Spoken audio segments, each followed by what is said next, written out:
If you're looking for the Accord Safe-Based Masterclass, we're going to be talking about closing with confidence, security as a competitive edge in the sales process.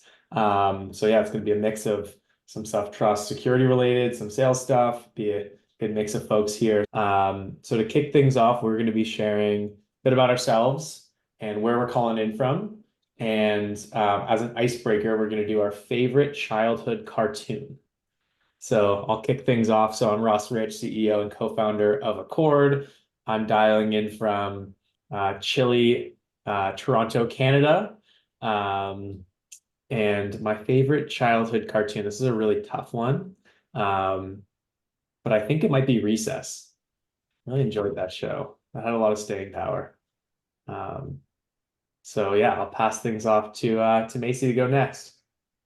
Love that. And I see lots of friendly faces that I know in the chat or in the participants. Hi, everyone. Excited to see you here. I'm Macy Modi, VP of Revenue and Ops at SafeBase. I head all the go-to-market teams. I'm usually calling in from LA, but I am actually in the Bay Area today at a team offsite, which is always a good time. My favorite childhood cartoon, I would have to say Doug, because of just the shaped heads, right? Like how can you not love that? Like a football shaped head. That's it.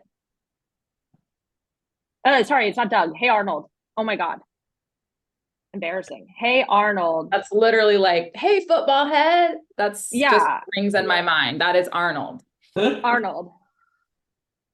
I can take the next one. So hey everybody, my name is Jessie Karabiak. I am the manager of the security enablement team at HubSpot, which rolls up into our customer trust program. I've been at HubSpot for over 7 years, working in security for about 5 years. And recently we launched the HubSpot Trust Center and are really leaning into our scale strategy to support our teams and our business.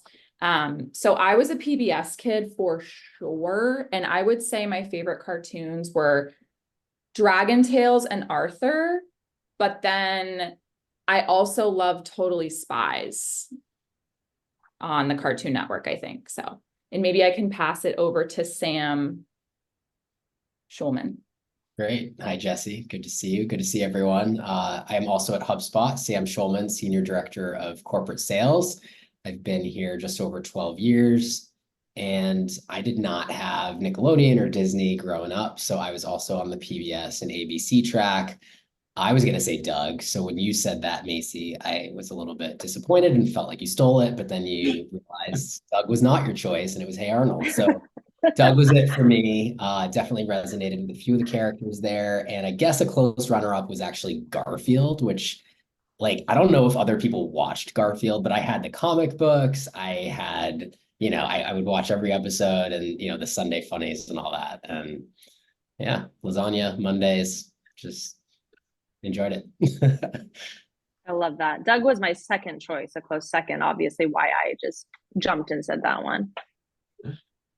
Awesome. Well, yeah, feel free to share where you're calling in from and your favorite childhood cartoon in the chat, and don't forget to change it from everyone or from hosts and panelists to everyone. And please feel free to jump in with your questions. We're here for this to be doing it live, to answer questions live. So feel free to add your Q&As to either the Q&A tab if you're feeling fancy or just the chat, and we'll dive into it. We're going to be covering kind of a few different topics, namely why security is such a top priority today, especially for revenue leaders, when it's best to bring security into the conversation with customers and how to use that as a competitive advantage, some best practices for collaborating with security teams. I know sometimes it may be a friction-filled relationship between sales and security, but we'll talk about ways to make that more collaborative and how to be proactive around security questionnaires, not just kind of being afraid about those long forms, but how to be proactive and to make it again kind of a reason why people would be excited to work with your organization over others. So with that, maybe to kick off with just something high level to kind of frame the rest of the conversation. And maybe we can go in reverse order to start. I'll start with you, Sam. Why is security a top priority for revenue leaders today, and just so topical going into 2024? Yeah, I think security customers expect it. It's a need to have, not a nice to have. So we know, as sales leaders, we're going to lose a ton of trust with our prospects and our customer base if we have a security breach, if we don't have answers to their questions, and we're going to lose access to future potential customers and revenue, therefore, as well. So I think data protection, privacy, cybersecurity, all of that forces businesses that want to grow to be more transparent and more accessible with how they operate and how they think, their philosophy, their investments, and all of that. So there's just huge implications culturally, for brand, for financially as well. That's everything that comes to mind for me initially.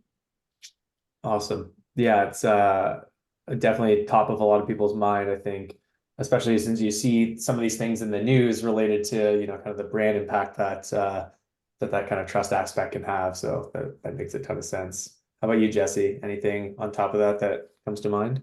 I totally agree.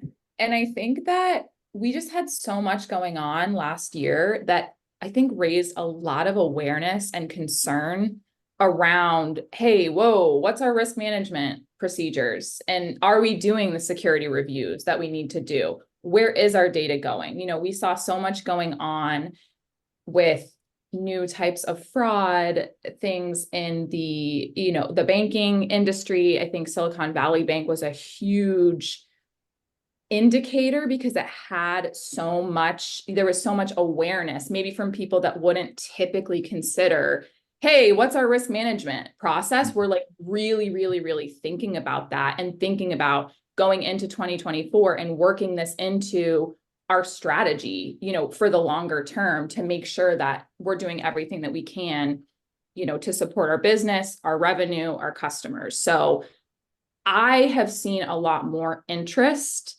and, I think it's more critical than ever now going into this year. Yeah, I think you bring up a good point and maybe security might be the wrong word, it's a bit limiting here, but that idea, I think, of trust in companies. And yeah, with these kind of big swings in the market, who are you going to trust with your business? Like that SVB example, I think was spot on. But yeah, Macy, to round things out, anything that jumps top of mind to you?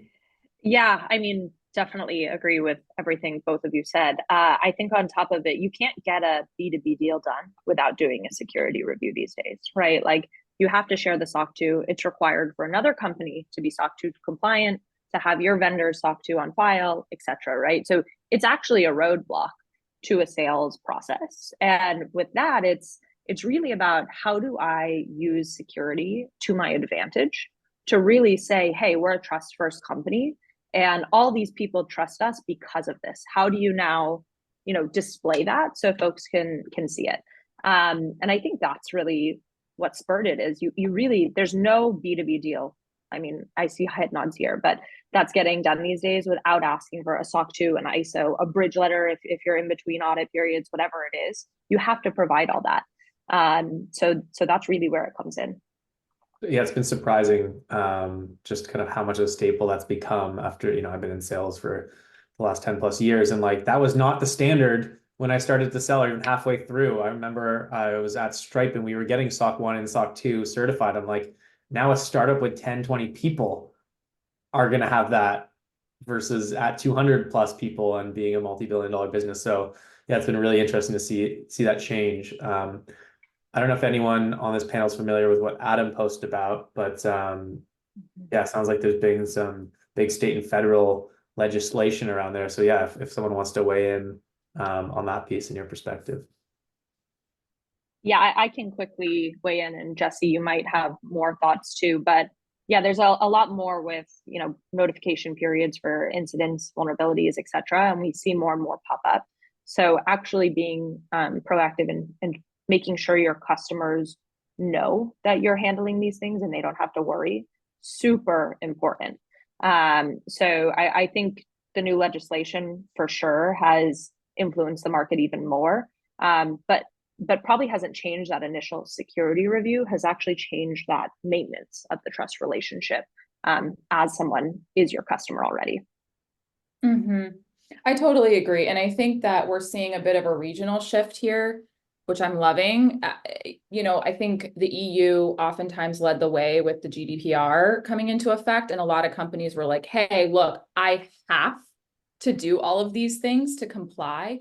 Now we're seeing more legislation come through in the Americas. And honestly, you know, Singapore, all of these different countries, Australia, now have their own privacy requirements. A lot of them have parity with the GDPR, but we're seeing more in the US, right? The SEC rules, things that are getting the scrutiny of like your company's board, investors, et cetera. So I am loving that there is renewed and increased like interest in things that are coming down where companies, you know, this is really a requirement, not just from a, it's the right thing to do, but it's actually the law. Totally. And maybe a good bridge question into that, as well as the first one is, you know, let's talk about kind of the reality of engaging with customers and how this kind of rubber meets the road with this new legislation and kind of the new bar for companies like we're talking about with SOC 2 and ISO. What's the best way to proactively address these things when you're dealing with customers? I'm curious to get, yeah, maybe Sam, I can push it back to you. Like, how do you think about driving those conversations and again, using your stance and investment in trust and security as a way of standing out from the crowd, especially as there's so many solution providers these days, and you know the market can kind of be tough for customers to be exploring out there. Like, how do you use this as a way to stand out? Yeah.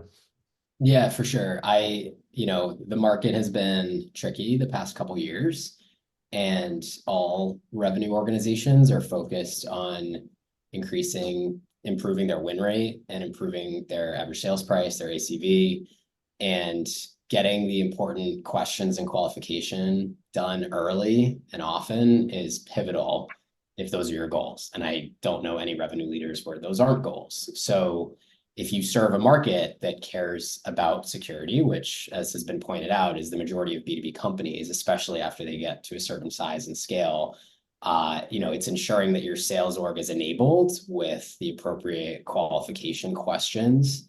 Ideally, those are somewhat canned and consistent, and hopefully you have a security team that can help to build those out and prescribe them. And Jessie and her team have been amazing for HubSpot on that end. And we have, you know, internal wikis with resources outlined around questions you need to ask and how you can proactively bring them to our trust center and propose that, you know, they take a look at our security resources.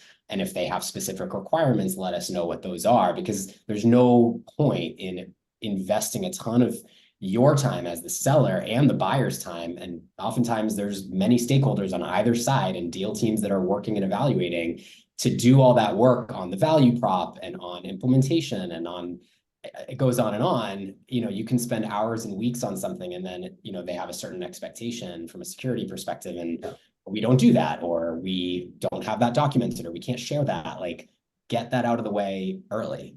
So that would be my recommendation and certainly our experience. Totally. So basically build it into the process instead of have it come from the client, be proactive. That's a great kind of stance to have. And you know, what's the worst that can happen? You seem security obsessed. The best is, yeah, maybe you are disqualifying deals where you're not either meeting or matching those requirements of those different regions. That makes a ton of sense. Well, we just popped up a poll here with a couple questions. So if you want to jump in on the Zoom and answer those, we'll share the responses from everyone.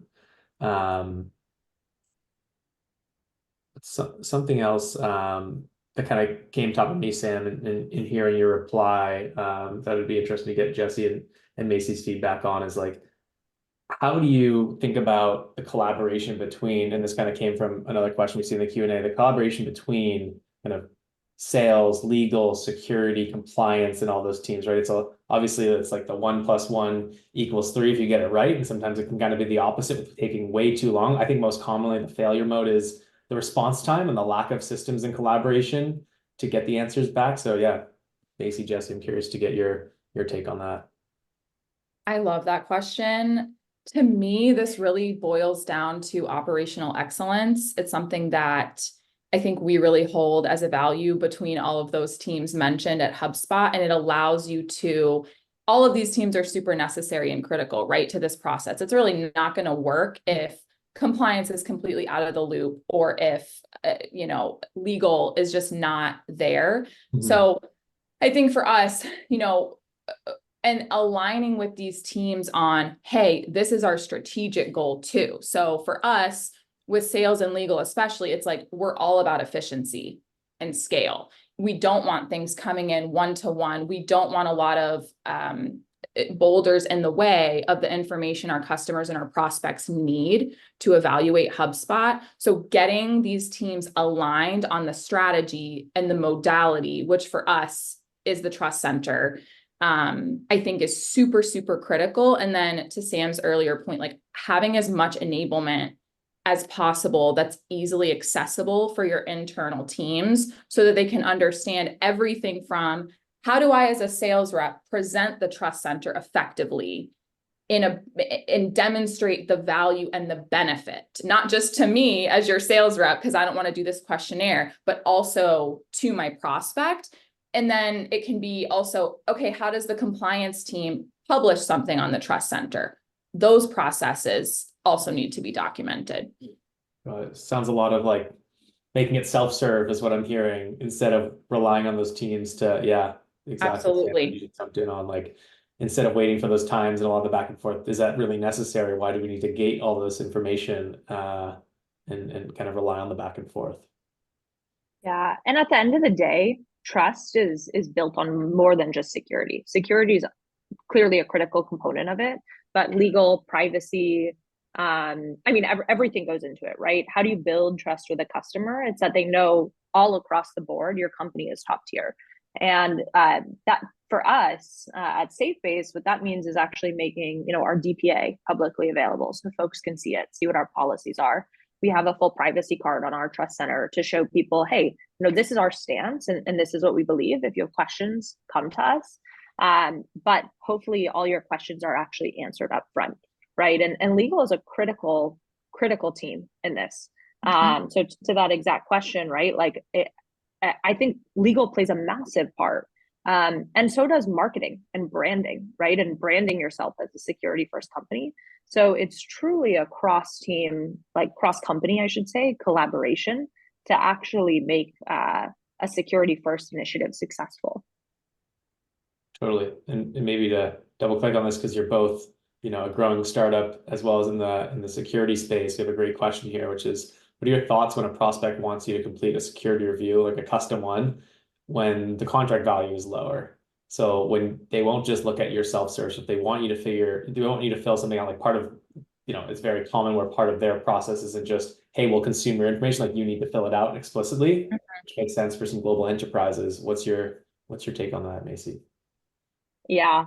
HubSpot obviously has a bit more sway, right? As a reputation, they have such a reputation already. And more of an SMB market focus versus, say, like you only sell to the Fortune 100 and you're doing multi-million-dollar contracts and you're kind of at the whim of the client, right? Yeah, 100%. What I would say, it's really about when you insert it in. So going back to that poll, which I'm curious to see the answers on, the more proactive you can be with actually sending the security documentation, the less questions you're going to get. So all the way from a smaller deal size company up, like we just signed a Fortune 15 company a few weeks back, and they originally sent us a 300 question questionnaire, and we said, no, go get your information at the trust center.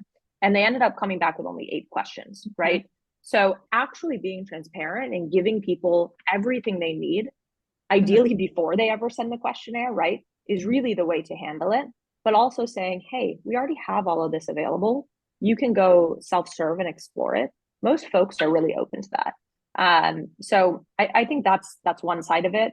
The other side I would say is we have most of our customers are actually setting thresholds and saying, hey, if a deal is not above X size, we don't do security questionnaires, right? And like, that's just the standard.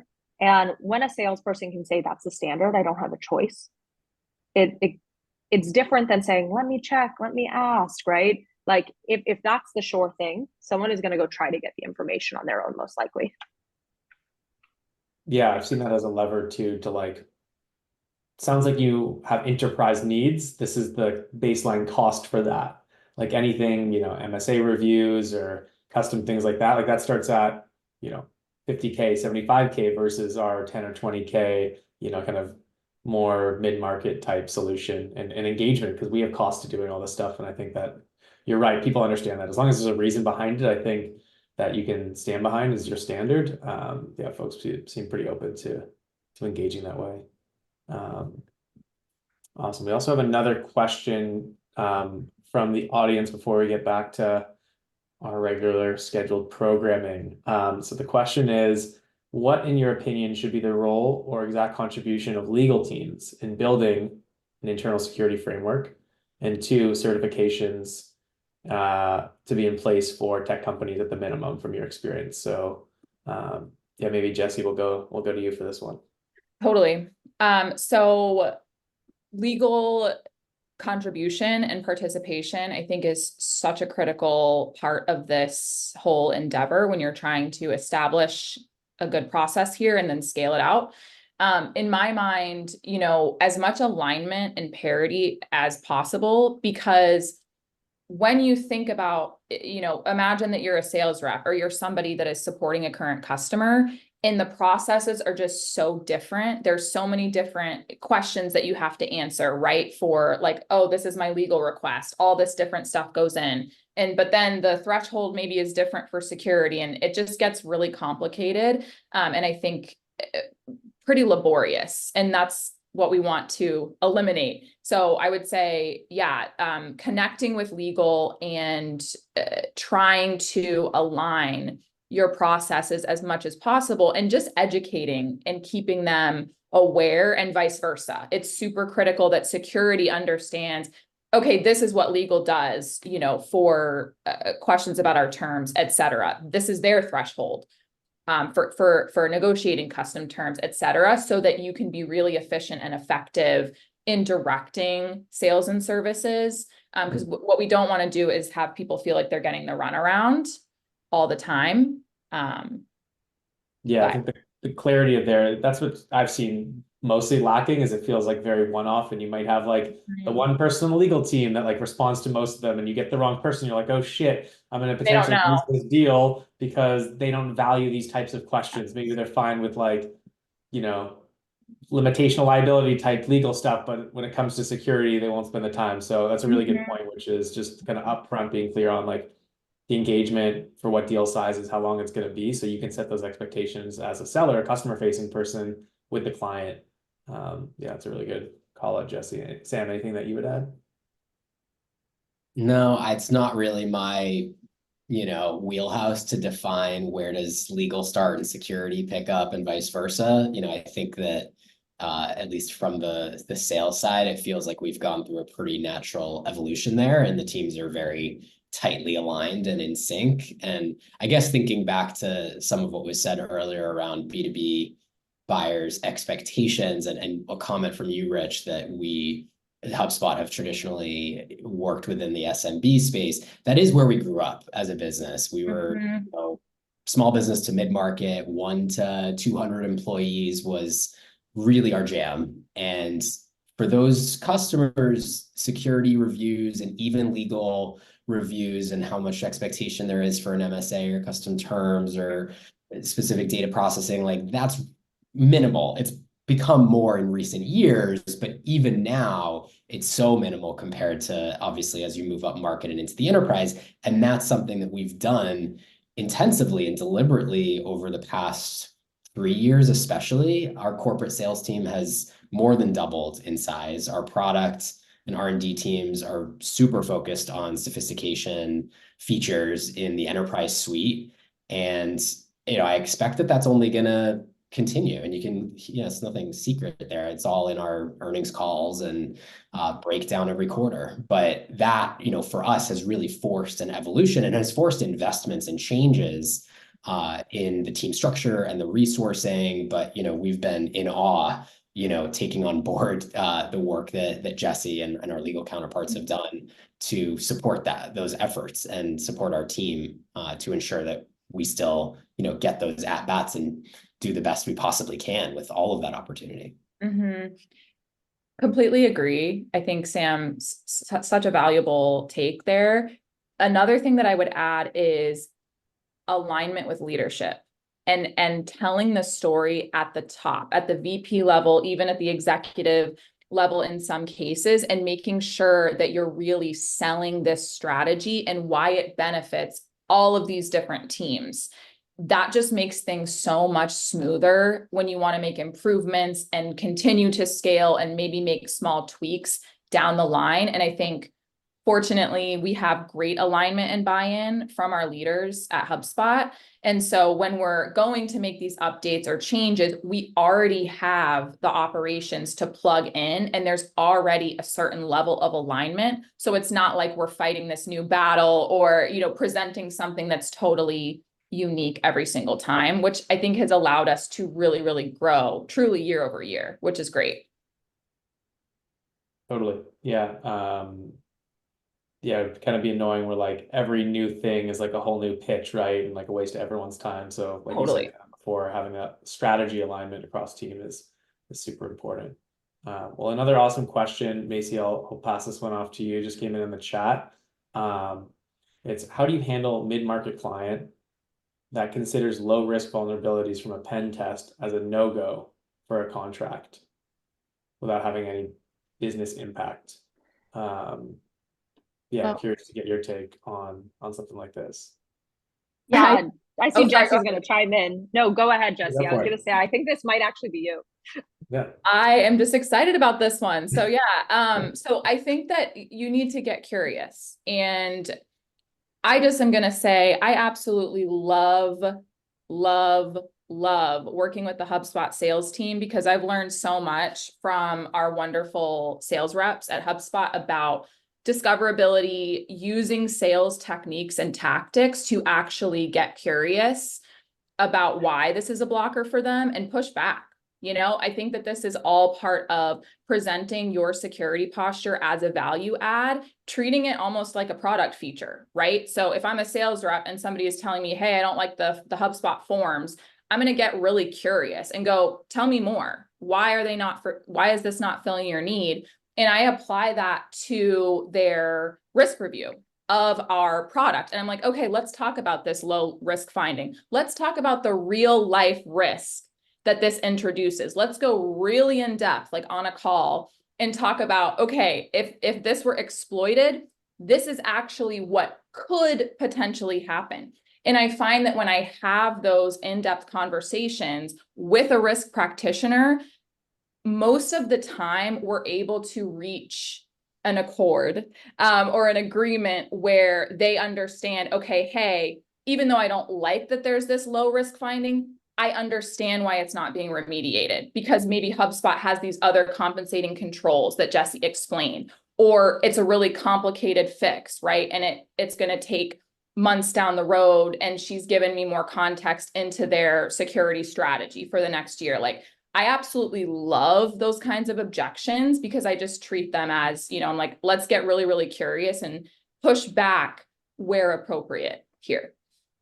So that's how I'd handle that. Yeah, Macy, go for it. Yeah, I 1000% agree. It's about the why, right? It's about finding out why that actually bothers someone, and then figuring out how you can work with them so that it doesn't bother them anymore. The one thing I would add on to what Jesse said is, the more you hear this, the more you can actually then put that in the proactive information you're sharing, right? Mm-hmm. So if you can actually start to answer these questions up front and publish it in a way that's secure with an NDA, et cetera, that someone could actually access without having to come to you, that also makes them much more confident that you already have a handle on it. So I would actually take some of these questions as a blessing, because when you get them, it's like, okay, great, this is what I know someone's caring about. Let me figure out how to make it easier for the next person that might care about this. And that's a big part of actually streamlining this whole process and making it easier for the sales rep or sales team to be able to finish that go-to-market motion. It's funny, it reminds me of, I've learned a lot about this since, the early days at Accord. Before we kind of figured out our talk track on the stuff, I would loop in our CTO and co-founder. He's, been an engineer for a long time, built out security policies, and I've seen the way that he comes from it from more of, as Jesse was saying, kind of this curiosity. And I'm like, wow, this has totally changed the way that I have these types of conversations now, where as a seller, you're like, here's the answer, right? You always just want to like, here's the thing versus, hey, like what? I'm like, oh, you actually don't even need this thing. Usually it's this like work of like, you actually don't, like, you're thinking about it kind of wrong, but in a polite way. Of like, oh, well, that only matters in these cases. And if you're using us in this way, or I can understand why you're thinking this stuff, yeah, it's relevant to this type of product. But I think people will default because not everyone's going to be a HubSpot expert that might be on the security or legal team from your customer's account. And usually it comes down to like just better understanding the partnership and how they're using you and how that kind of particular, potential like pen test actually is relevant to the partnership, right? And that's been like a really big learning for myself even the last couple of years. Totally agree. Awesome. So we got about 10 or so minutes to wrap up. So if you have any key questions, make sure to jump into the Q&A and chat. Yeah, basically, if you do want to link any kind of benchmarking things that you have in the chat, I'm sure that'd be super relevant to folks. I know we wanted to do like a mini screen share demo of some best practices as well to some of the stuff that we're talking about of how to be proactive and make this self-serve. So I'm not sure who's kind of best suited to do that of these panelists, but I'll kind of pass it off to whoever thinks they kind of want to walk through what that looks like. Totally. I can take that one, Ross. So recently in the past year, HubSpot has launched our Trust Center. I am going to go ahead and share my screen. And then Macy, if you don't mind to put the link into the chat so folks can check it out, that would be awesome. So the way we have this set up is that you can request access or reclaim it. It's extremely easy. We're hosted with SafeBase, which we love. We have all of these resources available self-service right here. So I think, Macy mentioned earlier, really, really prioritizing building that trust relationship. And I think part of that is being transparent about like, this is our DPA, here are our pre-filled questionnaires that you can use. Then we have just a ton of information. I love these cards that SafeBase has, because people can click into them. So if you have like a marketer, right, that's looking for something just super specific, maybe they get a question from their IT team, they can go and even just self-serve. And this is just public facing. So you don't even have to request access to get access to this information. And something that I think is incredibly critical about the trust centers that are hosted with SafeBase is the data and the metrics. We understand what prospects and customers are coming through, what volume that we're seeing of visits to the trust center, and what are they looking at? What are they reviewing? What is most critical to them? Our most popular documents are our security and compliance overview, which is right here. This is a really beefy, juicy document that just, it essentially describes the entire security and some compliance and privacy posture in great detail at HubSpot in a way that we feel is accessible, but also technical enough that our risk practitioners can really feel, okay, I get it. I understand how they do things and I'm comfortable with this. And then our SOC 2 report. So those are, the SOC 2 report is an audited report. This is our SOC 2 type 2, which means that, it's an actual attestation that, hey, not only does HubSpot have these controls in place, but they're doing them. They're operating on, a 6-month or a 1-year basis. And we've had an auditor come in and actually check this over and it's adequate. And we have just seen a huge amount of adoption of using the Trust Center from our prospects, our customers, and our internal teams absolutely love it, which to me is just such a huge win and so exciting, because this is just one link, right, that you can send to your risk practitioners. We also have a security blog kind of feature, like Trust Center updates. So this allows our security-minded prospects and customers to subscribe to email updates. And this just further scales out the program, right? And eliminates those one-to-one, hey, are you affected by this 0 day? Hey, what are you doing for HTTP2, et cetera? Because we can just send it out and we can post it right here. So this was a game changer for us, I would say. Yeah, we do love it, Jesse. You're right. It's the first thing I look at in the morning. It's the last thing I look at Go ahead. Totally.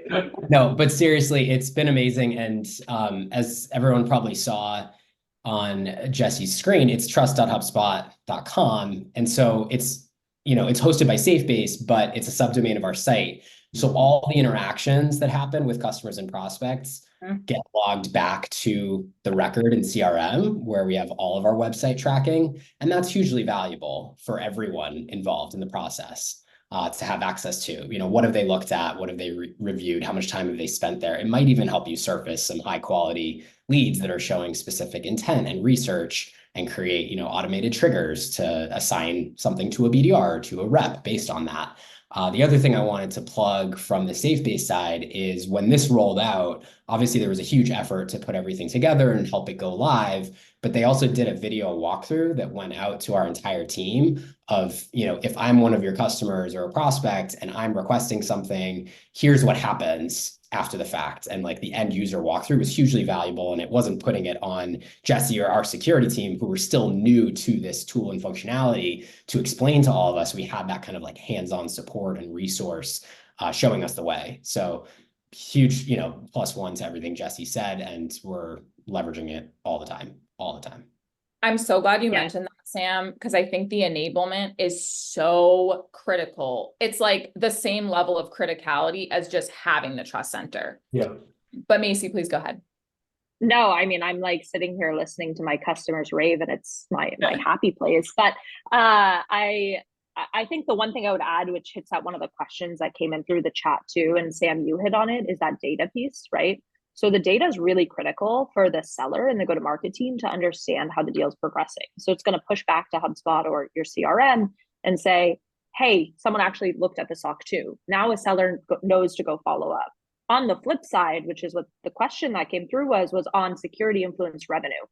The security team can actually now go in and say, hey, we influenced X amount of revenue for the company.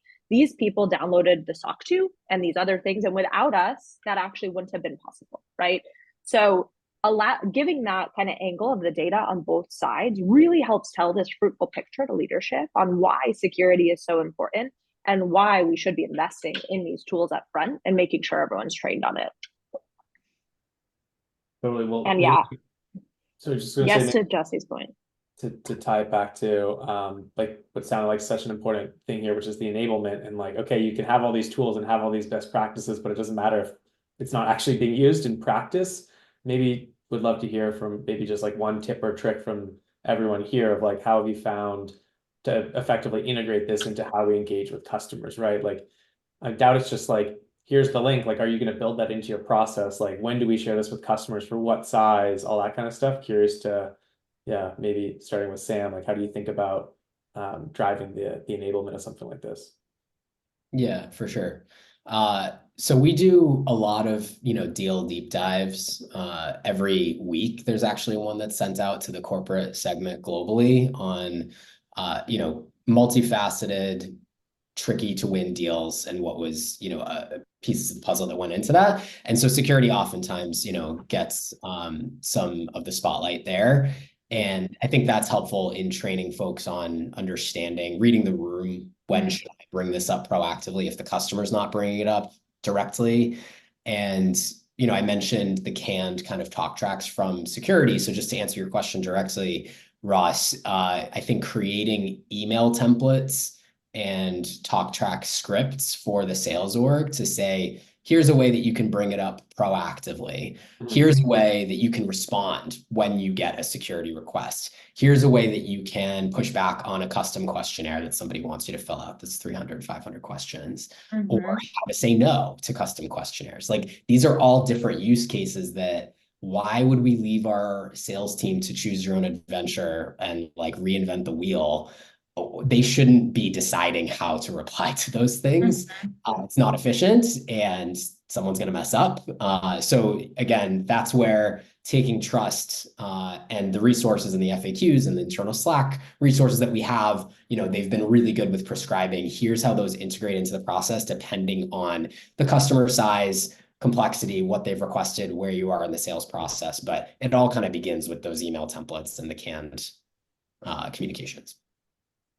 Yeah, love it. I agree. It shouldn't be, yeah. Every single seller, especially, newer folks that are still learning, like shouldn't come up with their own talk track. Speaking of which, we just had a great question. Macy, maybe to throw it over to you on like the sales side that focuses on security and trust. Like, what is that ideal, say I'm on a call, it's a super important deal, maybe it's a larger business, and they ask you for that 300 questionnaire type thing where you have most of it in your trust center. Like, what would your talk track? How would you train your team to respond? 100%. Can you So maybe, the first, oh, sorry, Macy. I wasn't sure if that was to me or to you. No, sorry to Macy. Yeah. I'd be curious to get the, someone who is in sales selling to security trust folks, I think would have, a really good talk track. I'm sure that you've trained your team and probably a lot of other teams on. yeah, and I saw that in the chat, Paula. Hi, we do have a lot of these. They're in our help center. Sean can send them to you, or maybe Christine can post a link here. But I think the key one, the first step is being proactive, right? You want to actually send the trust center before anyone's ever going to send that questionnaire. Because if you send it before they've done that, they're actually much more likely to go self-discover and then just send you the outstanding questions. If someone sends you a questionnaire, though, I think the talk track is really like, look, we've spent so much time making sure we have everything you could possibly need here. Please go take a look and let me know if you think anything is missing, right? Our security team has really invested to make sure you can easily access all the information and that we don't have to go back and forth on this questionnaire, right? Like, we're trying to make it as easy as possible. So that's kind of the talk track I would enable folks with, but it starts with the proactivity. And one thing that we haven't mentioned is the automation workflow.